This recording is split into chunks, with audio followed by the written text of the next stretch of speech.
Hello and welcome back to another episode of the Everyday Strong podcast.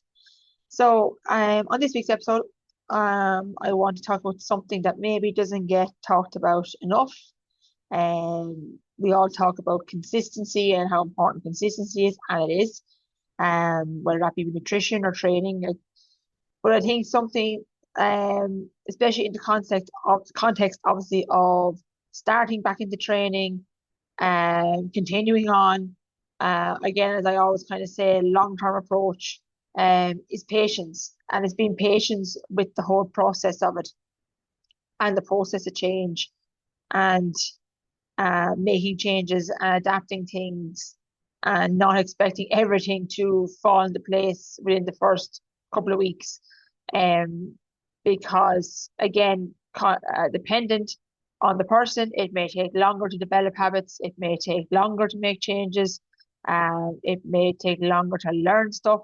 So, like that, patience is very important. And again, something that I think um gets kind of forgotten in the whole process of health and fitness and making changes and starting if you're starting again and getting back into it. And like that, you see the same, I suppose, cycles with people over time. They've maybe in the past talked about past experiences and their training history and things like that. And you'll see the same cycle of I started something, was doing it for 2 or 3 weeks, then either life got busy, something came up, uh, it wasn't working, and I just stopped and I never got back to it. And it's just this cycle of on and off or start again, stop again. Like that, I think you've got to realize that making changes are hard. Like that, if you're someone who hasn't trained before in a gym or exercised or hasn't done it for a long time, like getting back into that habit takes time, it takes patience. Same with nutrition, making changes around your nutrition. Um, you know, there's skills, behaviors that need to be changed. Like, have you been maybe doing the same? We'll take fat loss, for example, or weight loss, because it's the common thing we discuss with nutrition, or one of the common things. Um, is like people will, yep, start a diet and want to lose weight, and then they'll just cut everything out. They'll just absolutely drop everything and then wonder why after 2 weeks it's not sustainable or they're not able to stick to it because you maybe have had you've maybe eating the same way or whatever for like most of your life or a long period of time, and you think it's just going to change in 2 weeks by restricting everything and cutting out everything. Um, so if you don't give it the patience, well, what's the alternative then? Because change is hard and it needs time to change and needs time to be made.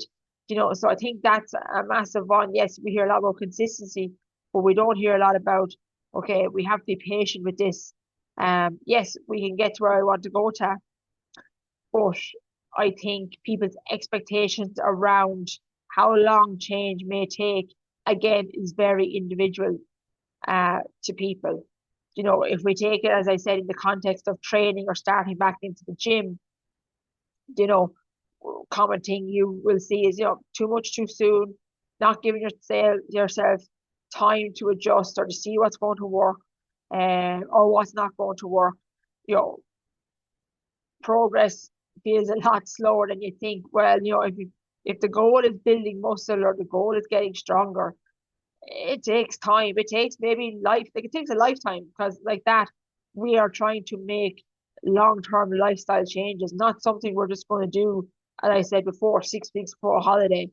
And if we keep doing that cycle of always doing something 6 weeks or 8 weeks before a holiday, um, well, then we're never getting any, we're never getting results. We're never getting to where we want to go to. Um, and like that, people think that they need to to push hard and do more, whereas actually if they did less and learn the skills of lifting, learn the skills of how to train and how where your capacity for training is, whether that be cardio, whether that be strength training or lifting weights, where your capacity is at that now, and then build that up over time. you know, it is a lifelong skill that you'll have. And the same thing like with nutrition, the patience of seeing where you're currently at. Like normally when people come to me with health, and they want their nutrition to change, make changes with their nutrition, I kind of say, right, let's see what are you currently doing in terms of meals, in terms of what is your life, your work schedule, things like that look like. Give me a week of what that normally looks like first before we look at changing anything at all. And then even at that, it's week on week looking at building in some little small sustainable change. So whether that is looking at portion sizes or gaps in the day, and then there's massive hunger in the evening because there's massive gaps in the day, or like that the weekends and the weekdays and the weekends are different. These are all skills and things you have to adjust and learn to, and behaviors, and a lot of it is mental as well, changing that way you see and perceive, maybe fat loss or nutrition, that it's not restrict straight out the bat. Like, you need to see where your baseline is, because the more you actually learn about yourself in terms of how your body responds to certain foods, certain environments, certain situations, then over time, later down the line, if fat loss becomes far easier, or just going away on holiday. Not such a big, it's not a big deal. You come back and, well, I just get back to what I was doing before I went on holiday. It becomes less of this big deal thing that people like to make out of the, I need to get back on track after holiday sort of thing. Well, if we actually at the start spend some time in building up some good foundational habits around nutrition, and what we can do in certain situations, then it's a long-term skill you have. It's not down to willpower or motivation or I'm not dedicated enough. It's simply just down to you haven't given yourself enough time to adjust to things. And I suppose, like, even with them patients, we look at time frames, how long it takes people to get to a certain goal. Well, that all can depend on, well, your setup, your work environment, your home environment, lifestyle, what you value, what's important to you. If you value, meeting friends once a week at the weekend and going out for a meal, great, or whatever, that could be all factored in. It might just lengthen out the timeline a bit, but you factor it in and it changes the timeline. Stuff like that. And I think that's where people have this expectation of, fat loss in 6 or 8 weeks. And yes, it can happen, but what have you actually learned? What have you actually laid as a solid foundations for yourself? The habits and behaviors with your training, with your nutrition, when life and the weeks get busy, and that you move from saying, oh, I'll just start again whenever, to no, I can actually adjust to this and figure it out. And I think that again is a massive thing that people just don't spend enough time doing. Like, sometimes I give my own example here, that, like, I know after spending time doing, we'll call them fat loss phases, or periods of time trying to lose weight, that I know now how my body reacts to certain foods, how it digests, what digests better, what works for me, a setup in terms of fat loss, and the meals that work and the setup that works for that, or, vice versa, if I ever was to do a marathon ever again, I've learned from that experience, and I know to do the exact same setup as before, or whatever else that may be, because I've spent the time learning and given it a time to see how my body reacts to things. Same with running, and like, I never thought I would run again. Um, as I said, done a marathon, like, and continue running, because you put in the time and effort, and you learn to know what your body is capable of and can adapt to. Like, I know if I was to go running 3 times a week instead of 2, which is what I'm currently doing at the minute, is only doing 2 short little runs a week. 3, I don't know if I'd be interested in doing 3. Like, I don't know if I get a return on investment in that. Where you think you've got to do more. It's like, well, no, I just need to do enough to keep me tipping along at the minute. You know what I mean?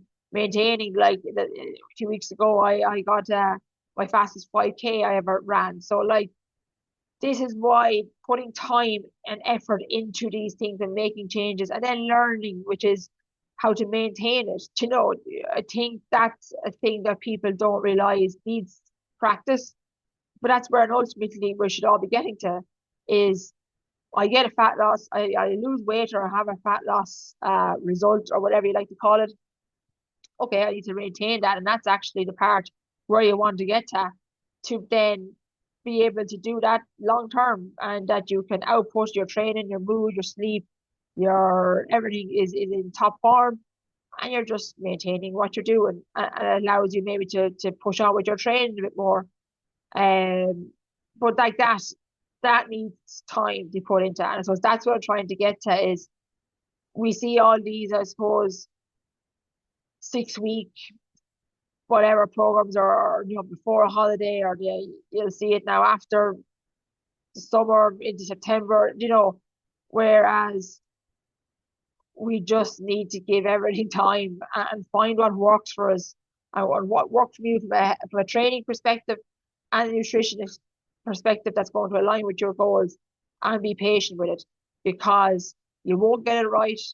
You will feck up on some weeks. Things just won't go to plan. But that's what you learn from. But if you don't put yourself in that position to actually mess things up a little bit sometimes, you don't learn from it. If you just constantly kind of give up on things when something gets hard because it's supposed to this thing of fitness is not easy. This thing of nutrition change is not easy.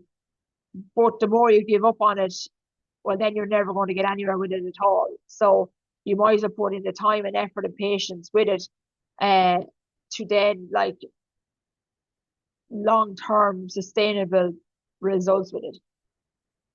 And as I always say, training is a skill, nutrition is a skill, building a healthy lifestyle requires its skills, it's practice. Practice, practice, practice, practice.